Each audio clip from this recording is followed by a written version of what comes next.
Welcome to our YouTube channel Assamese Tutorial 72.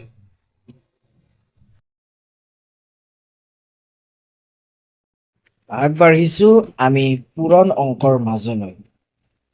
তোমালোকে জানানে শূন্যৰ লগত যি সংখ্যাই পূৰণ নকৰোঁ কিয় উত্তৰটো সদায় শূন্যই ওলাব। গতিকে ইয়াতো আমি পূৰণটো কেনেকৈ কৰিম চাবা। প্ৰথম 0 আৰু 2, তাৰপিছত 0 আৰু 1, অৰ্থাৎ প্ৰথম 0ৰে 2ক পূৰণ কৰি তাৰপিছত 0ৰে 1ক পূৰণ কৰিম। গতিকে কৰি লওঁ যে 0 পূৰণ 2 উত্তৰ 0।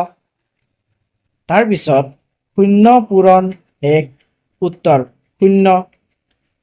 ইয়াতে আমাৰ 0ৰ কাম শেষ।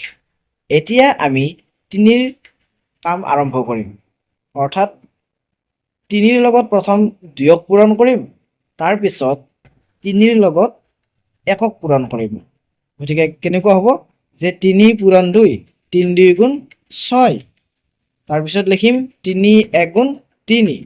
গতিকে পিছত এইখিনি আমি এতিয়া যোগ কৰি দিম, আৰু যোগ কৰিলে গমে পোৱা তোমালোকে যে 0ৰ একো কাম নাই যোগৰ ক্ষেত্ৰত।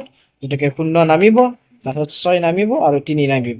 গতিকে ফাইনেল উত্তৰ তোমালোকৰ ওলাব 360, অৰ্থাৎ 360। মৰমৰ ছাত্ৰ ছাত্ৰীসকল তথা বন্ধু বান্ধৱীসকল, ভিডিঅ'টো আজি ইমানতে সামৰণি মাৰিলোঁ। তোমালোকে কেনেকুৱা পালা কমেণ্ট কৰি নিশ্চয় জনাবা, আৰু কোনোবাই যদি চেনেলটোত পোনপ্ৰথমবাৰৰ বাবে আহিছা তেনেহ'লে ছাবস্ক্ৰাইব কৰি নিশ্চয় থবা। ধন্যবাদ।